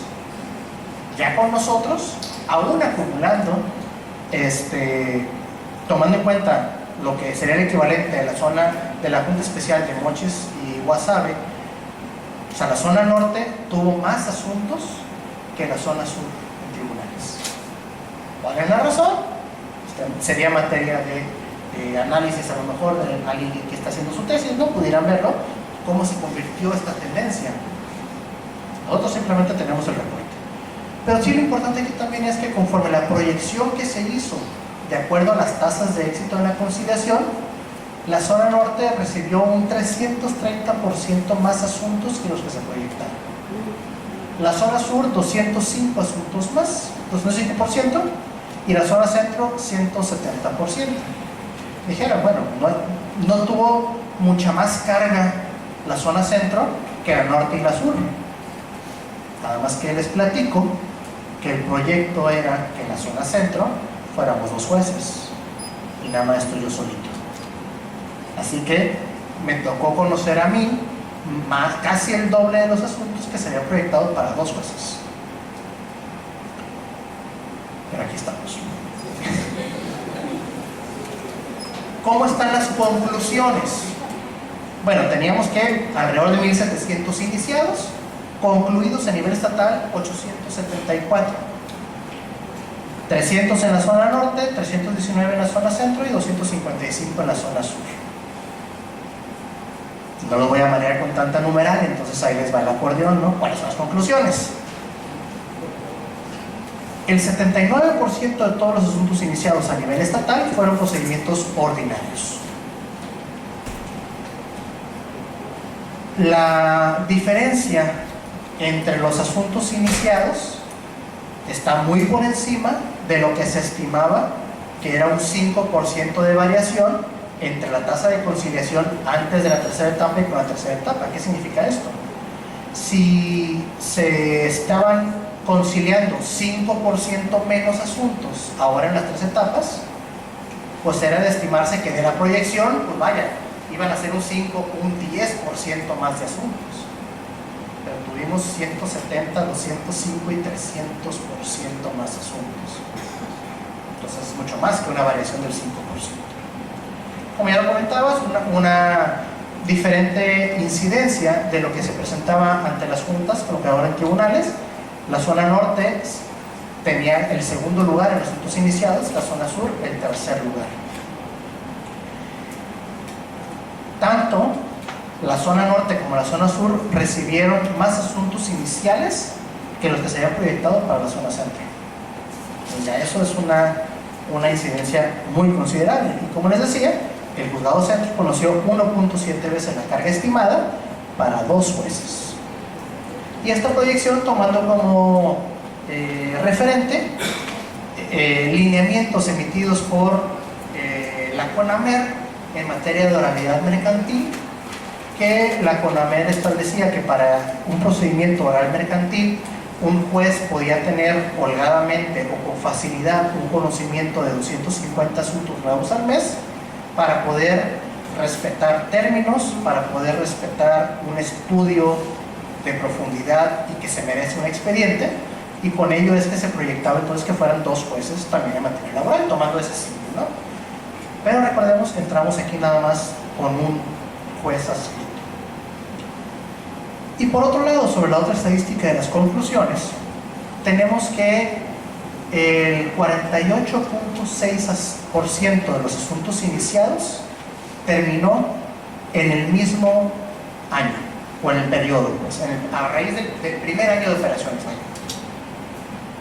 Casi la mitad de los asuntos que iniciaron se terminaron en el primer año de implementación. Entonces, si tuvimos 1.700 iniciados, 800 concluidos, casi 500 asuntos se terminaron en el primer año. Terminado por las diversas causales que ahorita vamos a ver, ¿no? Pero díganme ustedes que si transitaron y vienen de las juntas, ¿cuántos asuntos iniciados en un año les terminan en el mismo año? Me atrevería a preguntarles cuántos asuntos que inician ante las juntas se emplazan en el mismo año. Bueno, digan ustedes, medítenlo nada más. No estamos aquí para quemar el leña verde. Un dato muy importante: el 43.3% de los asuntos que se judicializaron terminaron en un convenio. Entonces, ¿qué tenemos aquí? Vamos siguiendo el caminito. En promedio, 7 de cada 10 asuntos que se presentaban ante el centro terminaban en convenio. Se judicializaban 3 de cada 10. De esos 3 judicializados, el 43% termina en conciliación.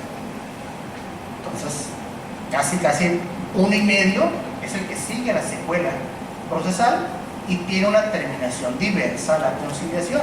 No significa esto tampoco que todos los que no se conciliaron llegaron a sentencia, porque solo el 21.5% de los asuntos terminaron en sentencia. Y sí, es intencional que esté entrecomillado solo. ¿Por qué? Porque conforme el espíritu de la reforma, el espíritu de la materia, el espíritu de este derecho social, ¿qué es lo que nos dice? Que los asuntos se deben de solucionar el conflicto. No nos dice que se debe de emitir sentencia. No nos dice que se debe de resolver el fondo. Se debe solucionar el conflicto.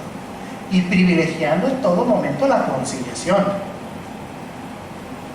No lo dice con esas letras y tampoco lo hacemos con esa fuerza, pero no es hacerles manita de coche para que se arreglen sí o sí. Pero sí ahorrarles el tortuoso camino, no tanto para ustedes, que más de uno de ustedes pillos lo disfrutan, el extender la agonía de un juicio, pero sí ver una mayor tranquilidad, mayor paz, mayor seguridad y mayor certeza, principalmente para los trabajadores. Entonces, por eso le pongo, solo el 21% de los asuntos terminaron con una sentencia. El 10.9%, casi 11%, terminaron por remisión a otro tribunal por incompetencia, ya sea de fuero, ya sea de materia o ya sea de territorio. Y el 24.1% de los asuntos judicializados tuvieron una terminación distinta a las anteriores, dentro de las que se engloba un desistimiento que no terminó en convenio, aun y cuando más de uno se arreglaron por fuera, pero legalmente ante el tribunal se desistieron. Otra terminación, la inadmisión por falta de requisitos. Si no me acreditaste identidad, si no tuviste los elementos constitutivos de la demanda, le aplicamos el artículo 6 de basura, 6. O también la remisión al centro de conciliación laboral. Oye, pero ¿cómo? Si ya llegaron contigo, ¿por qué los regresas? Ah, porque hay criterios emitidos por la Corte en los cuales nos dicen, si no se tiene plenamente agotada la etapa conciliatoria, el tribunal debe de archivar y remitir al centro para que se agote la instancia. ¿Qué casos puede ser? Bueno, es que puede ser que la parte actora venga demandando con nosotros a 2 o 3 personas, físicas o morales, pero se agrega 1 o 2 constancias, no una constancia por cada uno de los demandados. Entonces, primeramente se hace la prevención al actor. A ver, ¿por qué me estás demandando a 3 y me traes 2 constancias? ¿Qué onda?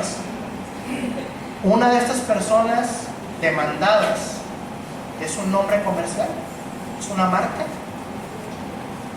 Ok. No, es que también era responsable de la relación. Ah, perfecto, gracias por decírmelo, mucho gusto en conocerte, te vas al centro. Porque no agotaste la instancia. Dicen, es que es muy drástico y los formalismos, ¿qué pasó? Mírame, quiero pensar yo, obviamente no he platicado yo con los colegiados ni con la Corte, no creo que me dirijan la palabra ni que quieran, pero el espíritu que yo entiendo de eso es, si tú acudes al tribunal diciendo que eran 3 posibles responsables de tu relación, a lo mejor contra ese al que no citaste al centro, si yo sigo el procedimiento por los otros 2 y emplazo y viene toda la secuela, y si te niegan la relación de trabajo estas 2 y el bueno era el tercero, entonces mejor te remito a la instancia conciliatoria y es por simple estadística mayor probabilidad, 7 de cada 10 se arreglan en conciliación, que ese allá citando a la nueva persona que quedó pendiente se arregle y entonces no va a volver al tribunal. Por eso es que se justifica que el tribunal no únicamente remita, sino que archive el expediente. Y claro, en esto sabemos que el tribunal colegiado y las salas y el Poder Judicial Federal hoy dicen una cosa, mañana dicen otra, ¿no? ¿Por qué? Porque cuando recién entramos en función nosotros, el criterio que prevalecía es, te faltan constancias, tribunal suspende el procedimiento, remítelo al centro y espérate a ver qué te dicen, si se arreglaron o no se arreglaron, si regresan tocándote la puerta otra vez. 3 doritos después, sale un nuevo criterio y dice, no, es que ¿por qué lo vas a suspender? A lo mejor y nunca regresan contigo y tienes que esperarte tú la caducidad para darle vista a la parte, para que vuelva a activar, para ver si vienen a decirte que ya se arreglaron. Entonces tú, mejor tribunal, archívalo. No quiero pensar que el fundamento de esto fue bajo una simple visión de engordar números iniciales por los tribunales, ¿verdad? Porque a mí créanme que me asusta cuando veo en qué número de iniciales vamos. Ya vimos ahorita cuáles fueron el comportamiento de los iniciales al cierre del 31 de octubre. Les actualizo el dato. Iniciados en el 2023, desde el 1 de enero al 31 de diciembre de 2023, se tuvieron 2.008 asuntos. En una distribución, 618 a la zona norte, 797 a la centro y 593 a la zona sur. A lo que va de abril 2024, de enero a abril de 2024, tenemos 970 iniciados.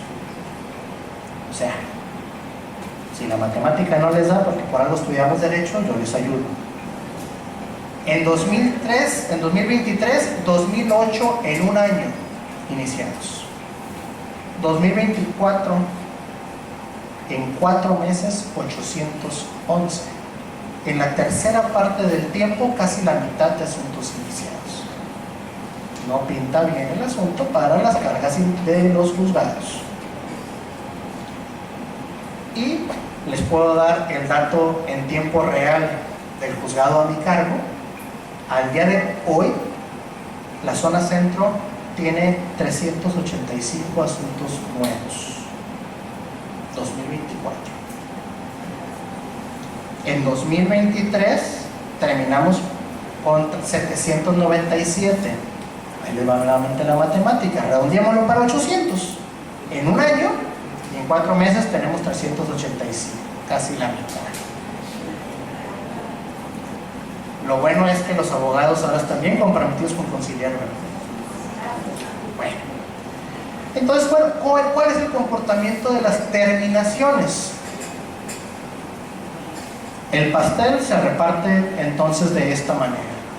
Del 100%, esto recordemos, corte al 31 de octubre, al primer año de implementación, un 43% en conciliación, un 22% en sentencias, 11% en competencias y 24% en las otras. Recordemos, desistimientos, inadmisiones o remisiones al centro de conciliación. Así que realmente en el primer año tuvimos una terminación del 65% de los asuntos. Casi, ¿no? Es una tarea complicada y les repito, ¿por qué tantos convenios y tan poquitas sentencias? Porque el 685 nos dice en su segundo párrafo: se privilegiará la solución del conflicto sobre los formalismos procesales sin afectar el debido proceso. Entonces, nuestra chamba es, no lo ven de esta manera, pero él se ejemplifica. Mi chamba es quitarles chamba, para que se arreglen pronto los asuntos y el trabajador no esté sufriendo más en agonía y, en la gran mayoría de los casos, con una innecesaria e injustificada expectativa de derechos. Esta misma cuestión, les digo, se sustenta todavía el 774 bis, agregado con la reforma.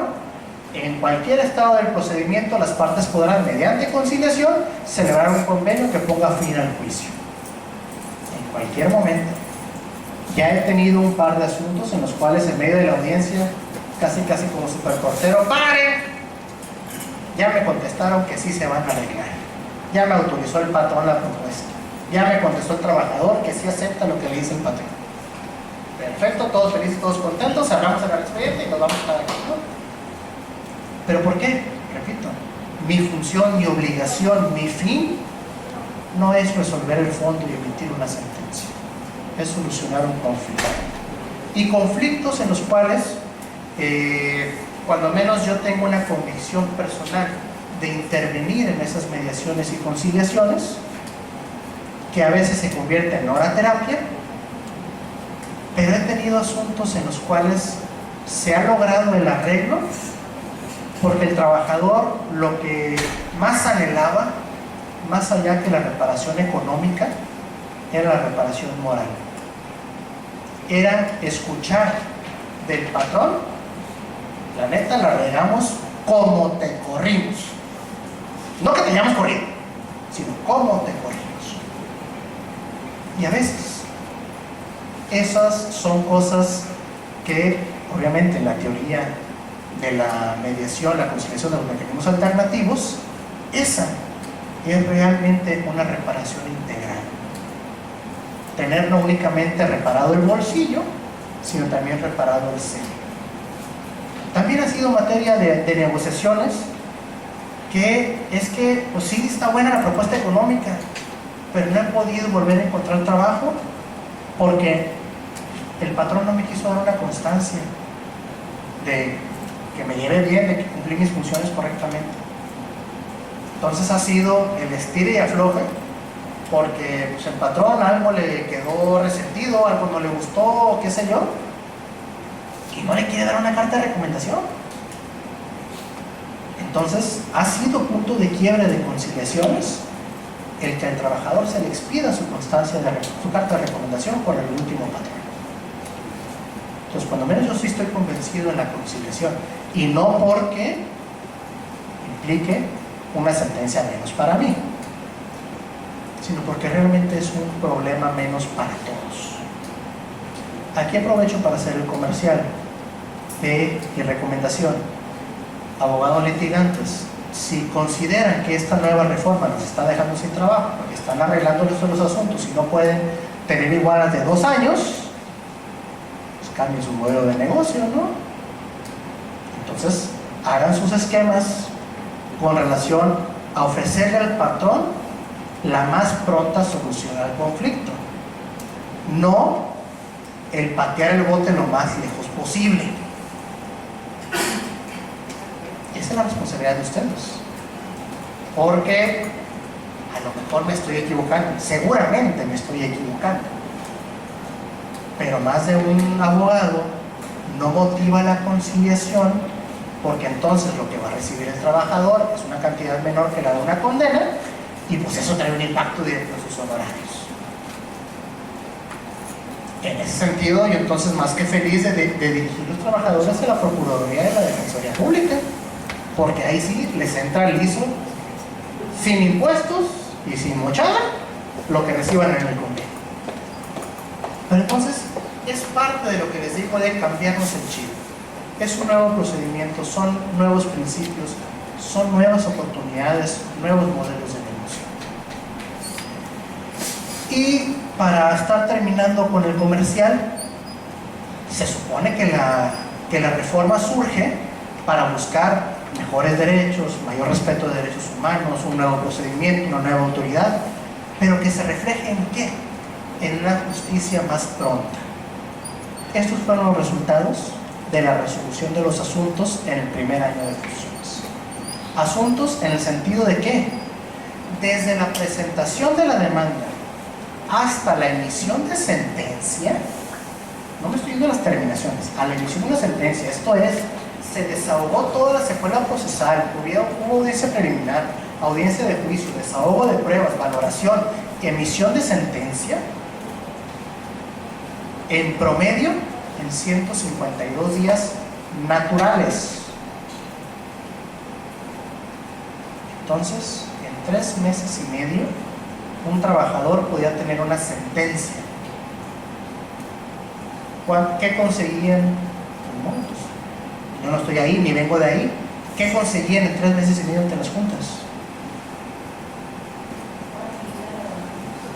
En el mejor de los casos. O sea, entonces, creo que, cuando menos, de parte del Poder Judicial del Estado de Sinaloa, estamos cumpliendo con la reforma, con el compromiso de reivindicar la justicia laboral ante los trabajadores y, ¿por qué no?, también ante los litigantes. Porque también más de uno no creo que se queje de tener una sentencia a su favor, más si es de condena, ¿verdad?, en 3 meses y medio. Claro, no voy a dejar de lado que, conforme nos dicen también desde que estamos en el aula, lo bonito no es tener una sentencia, lo bonito es ejecutarla. Y todavía me voy más allá, y que les paguen los honorarios. Pero esa, en parte es mi responsabilidad, en parte no. Por eso, yo les digo, ayúdenme a ayudarles. Si se dice que los tribunales en algunas entidades ya están colapsados al grado que estaban colapsadas las juntas, con la pena, pero yo también eso le doy la responsabilidad no a los tribunales, sino a los litigantes. ¿Por qué?